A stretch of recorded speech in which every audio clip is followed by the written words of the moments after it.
Donc, vous voyez à peu près où c'est dans l'évangile de Luc.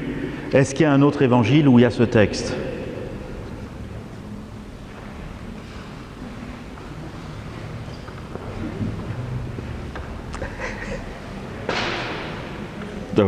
Combien il y a d'évangiles en tout? Déjà, vous savez ça quand même. Bon. Bon, alors là, on dit c'est dans l'évangile de Luc. Est-ce qu'on aurait pu le lire dans un autre évangile?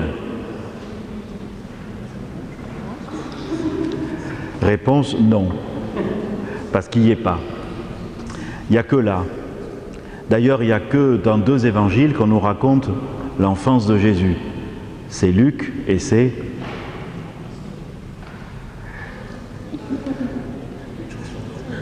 Il y a une chance sur 3 ce coup-ci.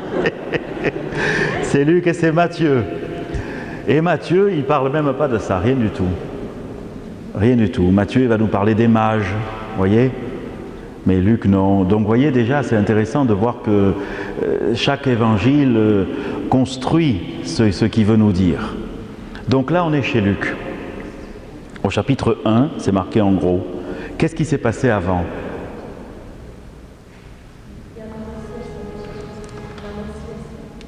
Avant, il y a l'annonciation. C'est quoi l'annonciation? Vous avez une idée? Vous voyez, hein? Alors, si vous n'avez pas d'idée. Donc, l'annonciation, c'est l'annonce que l'ange fait à Marie.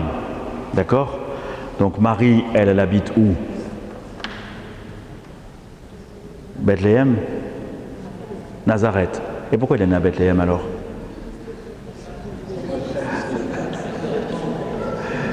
Non mais c'est vrai, il est né où alors? Il est né à Nazareth ou il est né à Bethléem? Hein? Ah voilà, très bien, ils y allaient pour le recensement. Donc très bien, donc elle est à Nazareth. Et pendant qu'elle est à Nazareth, il y a quelqu'un qui vient lui parler. Et ce quelqu'un, c'est un ange. Et il lui dit, sois sans crainte Marie, voilà, je viens t'annoncer une bonne nouvelle, réjouis-toi, etc. Sois sans crainte Marie, ça c'est le thème de l'année prochaine. Je vais t'annoncer une bonne nouvelle, etc. Tu vas concevoir et enfanter un fils, tu lui nommeras le nom de Jésus, etc. Et elle, qu'est-ce qu'elle fait? D'abord, elle ne s'y attendait pas. Alors elle dit, mais elle se demandait d'où provenait cette salutation. En grec, c'est la phrase que nous on dirait, mais il sort d'où celui-là? C'est exactement ça. Mais d'où il sort? D'où il sort ce type-là qui est un ange et qui vient lui parler? Alors il lui dit, voilà, n'aie pas peur, et voilà. Et alors il lui dit, tu vas enfanter, etc. Alors elle dit, mais comment ça va se faire puisque je ne connais pas d'homme? Alors il dit, mais l'Esprit Saint viendra, il te couvrira de son ombre, et etc., etc., la puissance, bon. Et du coup, elle dit, eh bien, et l'ange lui dit, pardon, et rien n'est impossible à Dieu. Alors elle dit que tout se passe pour moi selon ta parole. Et ça, c'est le thème de 2019. Donc déjà, vous voyez qu'on est vraiment concentré sur Saint Luc, hein. 2018, ça sera « Sois sans crainte, Marie », voilà. Et 2019, ça sera « Que tout se passe pour moi selon ta parole ». Mais il n'y a toujours pas notre phrase à nous, de 2017. Alors il faut continuer la lecture. Donc elle dit que tout se passe pour moi selon ta parole, et alors l'ange la quitta. Et elle, qu'est-ce qu'elle fait? D'ailleurs, ça nous éclaire parce que ça nous montre que Marie, elle n'était pas là toute sa vie à attendre de voir un ange. Quand elle dit d'où il sort celui-là, c'est que vraiment elle n'était pas, vous voyez, elle n'a pas passé sa vie pieusement assise là en attendant d'être la mère du Sauveur. Toute immaculée qu'elle fut, elle fut surprise. Ça c'est très important pour nous, hein, très important. Alors, bon, le texte de Saint Luc nous dit, eh bien alors du coup, elle, qu'est-ce qu'elle fait? Elle va se lever en hâte parce que l'ange lui avait dit, parce qu'elle doutait un peu, qu'il voyait qu'elle n'était pas... Alors il lui dit, mais tu sais, ta cousine Élisabeth, qu'on appelait la stérile, elle va avoir un petit, parce qu'elle qui est vieille, et alors elle en est déjà à son 6e mois. Alors, elle, qu'est-ce qu'elle fait? Elle s'en va en hâte, nous dit saint Luc, pour rendre visite à sa cousine, parce que finalement il leur arrive quelque chose d'assez proche à l'une et à l'autre, et elle s'en va rendre visite à sa cousine. Elle arrive. Combien il y avait de bornes? Plus que nous, il y en avait 150. Donc elle n'est pas arrivée, elle n'est pas partie de Notre-Dame de la Garde, elle est arrivée déjà à 11h ici. Et elle a eu le temps de réfléchir en allant voir la cousine. Alors elle va voir la cousine, qui est vieille. Elle est toute jeune, Marie. Elle a à peine, 18 ans, à peine. Vous voyez, mais il faut imaginer aussi, c'est pas une dame sage, c'est une jeune fille. C'est important aussi. Alors elle arrive chez Élisabeth, et chez Élisabeth, Élisabeth commence, c'est Élisabeth qui parle, qui dit « Oh là là, depuis que tu es arrivé, ça bouge en moi. » C'est comme si c'est Jésus qui est dans Marie, qui avait conduit Marie, qui l'avait fait sortir pour la première fois, qui lui avait pour la première fois envoyé en mission, d'aller rencontrer Élisabeth, de lui faire la visitation, et elle, qui a le petit Jean-Baptiste qui remue dedans, dit « Oh, mais qu'est-ce qui se passe depuis que tu es entré chez moi, depuis que tu m'as salué, l'enfant tressaille d'allégresse en mon sein. Comment ai-je ce bonheur que la mère de mon Seigneur vienne jusqu'à moi ?» Dans la journée, si vous avez un moment, pourrez-vous redire cette phrase. Je ne sais pas, moi, comment pour vous, je ne sais pas comment l'Évangile est arrivé jusqu'à vous. Pour un d'entre vous ou une d'entre vous, c'est une vieille histoire. Pour un autre, c'est tout récent. C'est qu'il a rencontré quelqu'un à un moment qui lui a parlé de l'Évangile. Pour d'autres, ça remonte à loin. On a tous des... Pour quelqu'un, il ne savait même pas que c'était l'Évangile, mais c'est une personne. Et puis petit à petit, il est arrivé à l'Évangile. Mais c'est très important que chacun se dise « Comment ai-je ce bonheur que la parole de Dieu soit arrivée jusqu'à moi ?»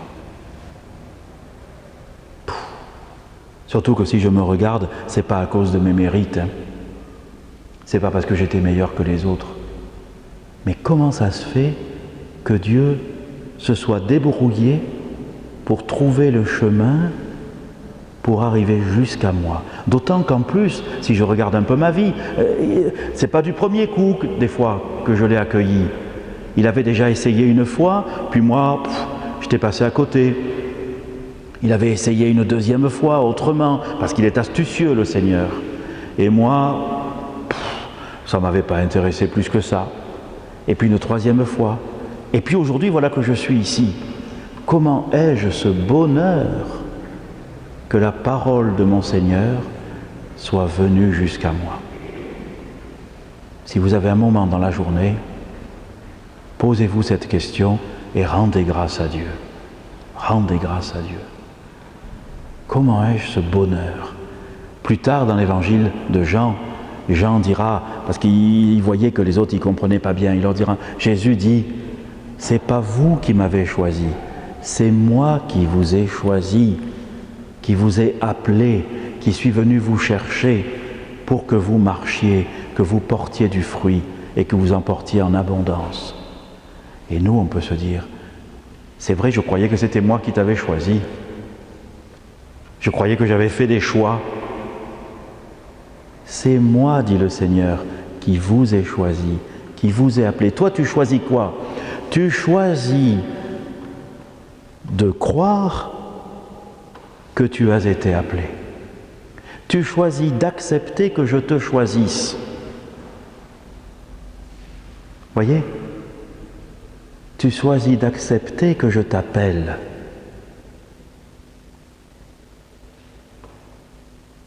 Alors, bon, voilà, Marie, du coup, elle arrive et l'autre, elle lui dit, eh bien alors, comment ai-je ce bonheur que la mère de mon Seigneur vienne jusqu'à moi?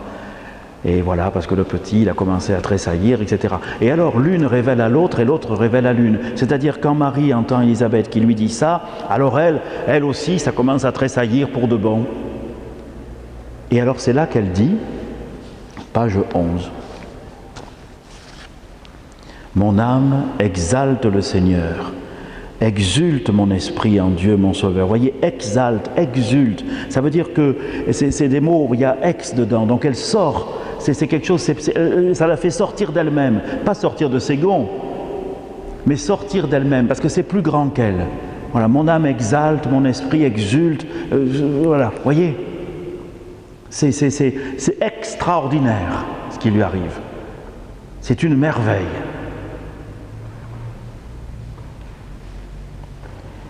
Et alors c'est quoi la merveille? Il s'est penché sur son humble servante. Il s'est penché sur son humble servante. Il ne faut pas le prendre comme si Dieu regardait cette servante de haut et se penchait un peu sur elle comme ça pour voir si ça va bien. Non, il s'est penché, ça veut dire c'est le penchant de Dieu. Comme on dit de quelqu'un, moi maintenant, quand j'ai rencontré quelqu'une, ou quelqu'une a rencontré quelqu'un, eh bien il a un penchant pour elle, ou elle a un penchant pour lui. Ça veut dire que tout le reste, elle le voit bien, mais quand même, pour lui ou pour elle, il y a un penchant, vous voyez, on penche du côté qu'on aime. Eh bien Dieu, il a un penchant. Il a un penchant pour son humble servante. Et dans la Bible, il a toujours eu un penchant pour les plus petits, pour les plus pauvres. C'est comme ça. Dieu, il est comme ça. Qu'est-ce que vous voulez? Comme on dit, c'est quand on connaît bien quelqu'un et puis qu'il fait quelque chose, on dit, ben, c'est tout lui, ça. Hein? Et bien là, c'est tout Dieu, ça. C'est qu'il a un penchant pour les plus petits. Il s'est penché sur son humble servante. Désormais, tous les âges, c'est-à-dire toutes les générations, me diront bienheureuse. Vous voyez, on revient à ce qu'on disait au tout début. Toutes les générations, c'est inscrit dans l'histoire, le présent, le passé, l'avenir. Toutes les générations me diront bienheureuse. Et alors après, elle va détailler le puissant fit pour moi des merveilles, c'est le titre de notre week-end là, Saint est son nom. Son amour s'étend de génération en génération sur ceux qui le craignent, c'est-à-dire sur ceux qui écoutent sa parole et la mettent en pratique. Vous vous rappelez dans l'Évangile, à un moment, quand il y a Marie et puis la famille de Jésus qui est là, et alors il y a des gens qui disent à Jésus, mais il y a ta mère qui te cherche. Alors il dit, mais moi, ma mère, mes frères, tout ça, c'est ceux qui écoutent la parole de Dieu et qui la mettent en pratique. Ben, c'est ça, ceux qui le craignent. Hein. Alors après, vous avez les 3 versets qui suivent, 51, 52, 53, qui détaillent le penchant de Dieu. Déployant la force de son bras, il disperse les superbes. C'est un penchant révolutionnaire. Il renverse les puissants de leur trône, il élève les humbles. C'est un penchant révolutionnaire. Le pape François le dit souvent. Il comble de bien les affamés, renvoie les riches les mains vides. C'est vraiment un penchant révolutionnaire. Ou comme dit le pape dans son discours, c'est pas un Dieu de divan. Il relève Israël, son serviteur, il se souvient de son amour, de sa miséricorde, de la promesse faite à nos pères en faveur d'Abraham et de sa race à jamais, de sa descendance à jamais. Ici, il y a des mots très importants, la promesse, l'appel fait à Abraham, et la foi d'Abraham, le père des croyants. Et le pape nous dit cette année, réfléchissez sur la foi de Marie. Voilà, pour la lecture de ce texte, on pourrait dire encore plein de choses, mais ça peut suffire. Si je regarde maintenant Marie avec nos 3 questions de ce matin, Marie, elle a connu des bouleversements. Ah, ça c'est sûr. Et surtout là, quand elle a vu cet ange et que ça a complètement changé sa vie. Et alors après, elle a gardé ça dans son cœur, dans sa mémoire. Et puis alors, c'était des bouleversements qu'elle avait connus et d'autres dont on lui disait qu'ils arriveraient quand elle va au temple et qu'il y a le vieillard Siméon qui lui dit « Oh, tu sais toi, un glaive te transpercera l'âme ». Des bouleversements, elle en a connu. Et quand son petit, il meurt sur la croix et qu'elle est là au pied de la croix, des bouleversements, elle en a connu. Et qu'est-ce qu'elle fait? Marie gardait tout cela en son cœur et le méditait. Deuxièmement,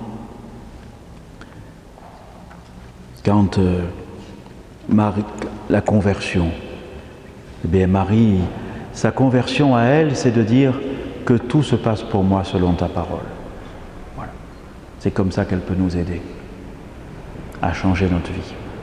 Et puis, son Jésus traqué, elle va le voir aussi, elle va le contempler sur la croix. Et vous voyez, au début, elle pouvait penser qu'il ferait des merveilles, comme on lui a dit. Et puis il fait une grande merveille, celle de notre salut, mais elle ne se voit pas comme ça. Elle n'est pas tonitruante.